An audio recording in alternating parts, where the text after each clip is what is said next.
Handyman cleaning, plumbing services కాలిఫోర్నియాలో ఎక్కడైనా ఎప్పుడైనా. Contact insta service. For instant booking and offers visit instaservice.com. Hi hello నమస్తే, welcome back to Suman TV. ప్రస్తుతం మనతో పాటు ఉన్నారు అడ్వకేట్ డాక్టర్ సాల్మన్ రాజు గారు. సార్తో మాట్లాడదాం. నమస్తే సార్. నమస్తే సార్, H1B వీసాలానే మనకి ఇంకా చాలా వీసాస్ ఉన్నాయి. B1, B2 స్టూడెంట్ వీసా ఉంది, F1 వీసా ఉంది, ఇంకా EB5 వీసా, ఇంకా చాలానే ఉన్నాయి. దానికి సంబంధించి ట్రంప్ కూడా గోల్డ్ కార్డ్ వీసా కూడా ఒకటి తీసుకొచ్చారు ఇన్వెస్ట్మెంట్ పర్పస్. ఒక్కసారి మనం B1, B2 వీసా గురించి మాట్లాడుకుంటే, అంటే దాని నుంచి ఏమైనా మార్పులు జరిగాయా దాని గురించి? ఎస్ అండి, అంటే ఇప్పుడు ట్రంప్ గవర్నమెంట్ వచ్చిన తర్వాత B1, B2లో ఎక్కువ మార్పులు ఏమీ చేయలేదు. ఎందుకని చేయలేదంటే B1, B2 వచ్చేసి ఈ కేటగిరీ ఏంటి అంటే రెవెన్యూ తెస్తాయి కంట్రీకి. రెవెన్యూ ఆల్రెడీ వీటి వల్ల వస్తుంది కాబట్టి వీటిలో ఎక్కువ చేంజెస్ చేయలేదు. H1B వీసా, తర్వాత స్పౌస్ వీసా, డిపెండెంట్ వీసాస్, వీటిలో చాలా ఎక్కువ మార్పులు చేశారు. ఎందుకంటే దీంట్లో రెవెన్యూ పోతుంది, రెవెన్యూ తగ్గుతుంది కాబట్టి. B1 వచ్చేసి it's a business visa, B2 వచ్చి ఇట్స్ అ టూరిస్ట్ వీసా. ఇప్పుడు ఈ B1, B2కి అర్హులు ఎవరు? సపోజ్ మీ రిలేటివ్స్ ఎవరైనా ఉన్నారనుకోండి, అక్కడ మీరు విజిట్కి వెళ్ళాలనుకుంటున్నారు, లేదంటే కొన్ని సైట్స్ చూడాలనుకుంటున్నారు. సో మీరు ఈ B2 కేటగిరీలో మీరు టూరిస్ట్ వీసా అప్లై చేసుకొని మీరు అమెరికాకి వెళ్ళి అక్కడ మీరుండి ఈ వీసా పైనే you are allowed in to the United States of America. ఈ B2 బేసికలీ సైట్ సీయింగ్ కానీ, లేదంటే విజిటేషన్ ఆఫ్ ఫ్రెండ్స్ కానీ, విజిటేషన్ ఆఫ్ రిలేటివ్స్ కానీ, అటెండింగ్ ఆఫ్ కాన్ఫరెన్సెస్, ఇవి కూడా అఫ్ కోర్స్ అంటే it is not totally permitted అనుకోండి, బట్ యునో సమ్ పీపుల్ వెళ్తారు. కొన్ని రిలీజియస్ కాన్ఫరెన్సెస్ ఉంటాయి, క్రిస్టియన్ కాన్ఫరెన్సెస్ ఉంటాయి. ఈ B2 తీసుకొని ఒక 3 days 4 days ఉండేసి ఈ కాన్ఫరెన్సెస్ ఇవన్నీ కూడా అటెండ్ చేస్తారు. B1 వచ్చి it's actually a tourist visa, it's a business visa. ఈ బిజినెస్ ఏంటి అంటే యు ఆర్ గోయింగ్ దేర్. ఇప్పుడు it is not a investment business purpose, it is to conduct a business are to attend the conference, లేదంటే అక్కడికి వెళ్ళి కొన్ని business transactions చేసుకోవడానికి, agreements enter అవ్వడానికి, కాంట్రాక్ట్స్ సైన్ చేసుకోవటానికి మీరు B1 కూడా బిజినెస్ కేటగిరీలో వస్తుంది. మీకు EB5 వచ్చేసి EB4, ఇవన్నీ కూడా this is totally purely on a business. మీకు అక్కడ EB5లో ఏంటి అంటే you will be given an immigration. Automatically you will be given an immigration. So ఈ B1 కేటగిరీ వేరు, ఈ EB4, EB5 ఇవన్నీ కూడా దేర్ ఇస్ అ డిఫరెన్స్ అనమాట. ఈ B1, B2లో ఎక్కువగా మార్పులు రాలేదండి. B1 వచ్చి మీరు B1లో వెళ్ళి మీరు బిజినెస్ చేసుకోవచ్చు. అట్లాగే B1, B2 కలిపి కూడా యూ కెన్ యాక్చువల్లీ అప్లై. ఈ కాంట్రాక్ట్సే కాకుండా B2లో మీరు you can have a sight seeing, visitation and all this. Student visas వచ్చేసి F1 ఉంది, M1 ఉంది, J ఉంది. F1 అన్నది it is applicable for a full time student అండి. ఎవరైనా ఫుల్ టైమ్ స్టూడెంట్గా సాధారణంగా మనం చూస్తాం, ఇండియన్ స్టూడెంట్స్ అంతా కూడా మోస్ట్లీ MS చేయటానికి వెళ్తారు. ఈ MS it's about 2 to 3 years also.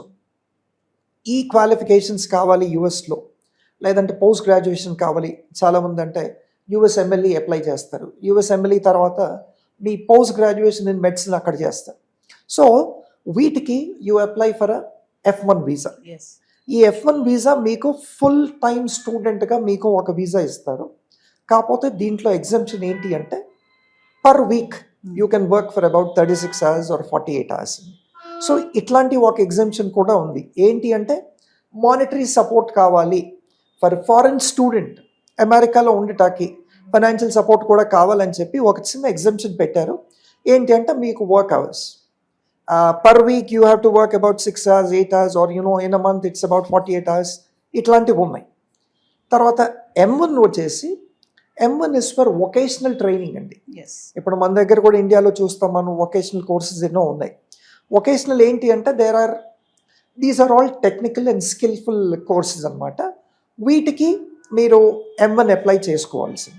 M1 కూడా సేమ్ ఇదే, మీకు దాంట్లో కూడా వర్క్ పర్మిట్ ఉంటుంది, అంటే వర్కింగ్ అవర్స్ ఇన్ని అని స్పెసిఫైడ్ ఉన్నాయండి.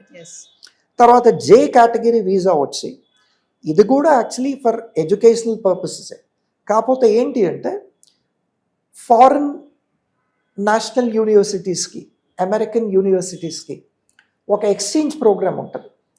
Exchange of what, exchange of student interaction, as exchange of students program అని ఉంటుంది. అందుకనే మీరు చూడండి ఇండియాలో కూడా అట్లాంటి చాలా యూనివర్సిటీస్ ఉన్నాయి. మీరు ఒక 2 years కోర్స్ ఏదైనా ఇక్కడ తీసుకుంటే వీటిలో 6 months వచ్చి మీకు ఎక్స్చేంజ్ ప్రోగ్రాంలో ఉంటుంది, లేదంటే 3 months ఎక్స్చేంజ్ ప్రోగ్రాంలో ఉంటుంది. ఈ ఇండియన్ స్టూడెంట్స్ అంతా కూడా ఈ జే కేటగిరీ వీసాలో ఫారిన్ యూనివర్సిటీస్కి పంపిస్తారు. 3 months అక్కడ ఉండి అక్కడ వాళ్ళు దాంట్లో తరబీదు పొంది అక్కడ ఎడ్యుకేట్ అయ్యి then they will come back to India, ఇండియాలో డిగ్రీస్ ఇస్తారు. సో ఈ ఎక్స్చేంజ్ పార్టిసిపేషన్, ఎక్స్చేంజ్ ప్రోగ్రామ్స్కి మన జే కేటగిరీ వీసా ఉంటుందండి. ఈ F1లో కానీ M1లో కానీ జేలో కానీ ఎక్కువ మార్పులు చేర్పులు ఏమీ తీసుకురాలేదు. ఇవన్నీ కూడా మళ్ళీ రెవెన్యూ బిల్డింగ్ కోర్సెసే, ఎస్ రెవెన్యూ బిల్డింగ్ వీసాసే కాబట్టి వీటిలో ఎటువంటి చేంజెస్ తీసుకురాలేదు. కాకపోతే the documentation has become very very strict అండి. ఎస్ స్క్రూటినీ అంతకుముందు ఏంటి, ఒక స్టూడెంట్ వెళ్ళి వీసా అప్లై చేస్తే ఫ్యూ ఇయర్స్ బ్యాక్ దాని వెరిఫికేషన్, ఆథెంటికేషన్ అన్నది ఉండేది కాదు. So it was all like అక్కడ ఒక వీసా కౌన్సిలర్ కూర్చొని తనకి ఇది జెన్యూన్ అనిపిస్తే then they use to ask few questions, దాని తర్వాత వీసా ఇష్యూ చేసేవాళ్ళు. ఇప్పుడు అట్లా కాదండి. They formed an administration, they formed an mechanism అనమాట. ఎస్ ఏ సర్టిఫికెట్ అయినా కానీ వాళ్ళు దాంట్లో అప్లోడ్ చేస్తే they will get an approval all over the world.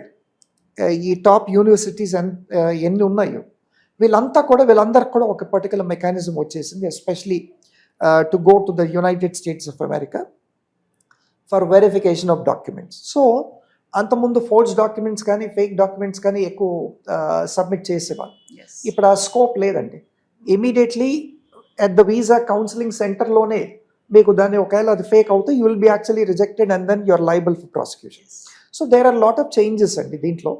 కానీ ఈ ట్రంప్ గారి గవర్నమెంట్ వచ్చిన తర్వాత మాత్రం ఎటువంటి చేంజెస్ లేవు, ఇవి ఎట్లాగే ఉన్నాయి. Documentation has become very strict, as scrutiny is more అన్నమాట. అంటే అవే రూల్స్ ఉన్నాయి కానీ కొంచెం స్ట్రిక్ట్ చేశారు. స్ట్రిక్ట్ చేశారు అంతే. ఎస్ స్ట్రిక్ట్ దేంట్లో చేశారు, అపియరెన్స్ కానీ, స్క్రూటినీ కానీ, వెరిఫికేషన్ ఆఫ్ డాక్యుమెంట్స్ కానీ వీటిని చేశారండి. ఎస్ సో B1లో B2లో ఎక్కువ చేంజెస్ రాలేదు. F1లో J1లో తర్వాత Mలో కూడా there are no much changes as except for minor scrutiny and verification. So this is all about B1, B2 and student students. visas. Thank you sir. Welcome.